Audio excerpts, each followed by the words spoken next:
মারিয়া এই মুহূর্তে ever care হাসপাতালের নিচে অবস্থান করছি।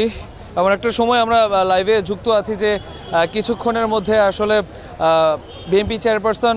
বেগম খালেদা জিয়ার যে ব্যক্তিগত চিকিৎসক ডাক্তার AZM জাহিদ হোসেন তিনি কিন্তু আসলে তার শারীরিক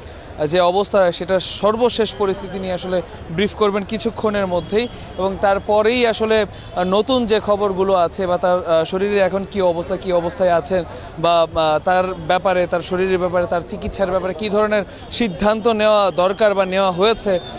সেই বিষয়ে কিন্তু আসলে জানা যাবে ডক্টর জাহিদ হোসেনের ব্রিফের পরে। তার আগে যেই খবর আসলে নতুন করে ভালো কোনো খবর দেওয়ার মতো খবর এখনও পর্যন্ত হাতে নেই, কারণ তার যে শারীরিক অবস্থা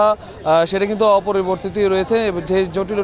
যে জটিলতা নিয়ে তিনি সিসিইউতে ভর্তি হয়েছিলেন বিগত 27 নভেম্বর, এখনও পর্যন্ত কিন্তু আসলে তার পরিস্থিতি তেমনই রয়েছে, তার থেকে আসলে ভালো হয়নি এমনটি আসলে আমরা জানতে পেরেছি। এবং আমরা যেটা জেনেছি যে বিএনপির যারা শীর্ষস্থানীয় নেতাকর্মী যারা আছেন